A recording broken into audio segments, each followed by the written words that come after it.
Mélissa Thoriot ne présente plus de magazine actuellement mais la journaliste fourmille de projets.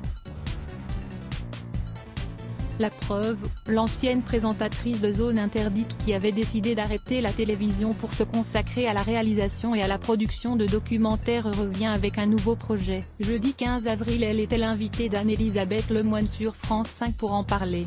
La compagne de Jamel Debbouze est venue présenter un KS Sable, sa nouvelle production, qui sera diffusée le mercredi 21 avril sur France 2. Cette réalisation de Katirio Palma sera proposée dans le cadre de l'émission Infrarouge. Elle suivra le parcours de Guillaume, Gabriel, Alex, Kaina et Jérémy, 5 jeunes adolescents de 10 à 18 ans confiés par l'aide sociale à l'enfance à la Fondation La Vie au Grand Air. Le documentaire a d'ailleurs été récompensé par un Pyrénées d'Or au Festival des créations télévisuelles de Luchon 2020.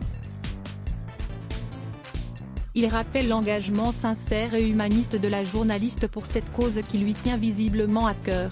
Mélissa Thoriot rappelle qu'elle s'investit pour les droits de l'enfance dans une démarche forte et investie. Mélissa Thoriot a rappelé sur le plateau de C'est à vous son engagement profond auprès des enfants qu'elle suivait.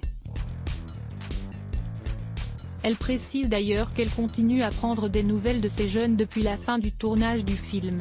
Ce qu'il y a d'intéressant par exemple, c'est qu'ils sont toujours dans ce pavillon d'Ivry, a-t-elle raconté avant d'ajouter, ce qui est un signe très positif et assez rare.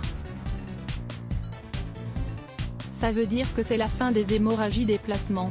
En effet, la journaliste explique que les placements sont toujours particulièrement difficiles à gérer pour ces adolescents en difficulté. Pour la majorité des enfants placés, on change de famille ou de foyer tout le temps. C'est aussi ce qui perturbe énormément leur parcours et provoque leur déscolarisation. Elle continue de suivre le parcours de vie de chacun des jeunes qui ont joué les protagonistes dans ce documentaire. Tous y compris Kaina qui est revenue, a même précisé la journaliste, donnant plus de détails.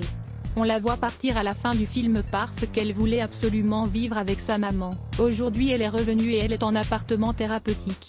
Elle apprend à vivre et commence à être autonome. À voir aussi, cette lettre obscène et délirante reçue par Karine Le Marchand à lire aussi laisse bloc ADS.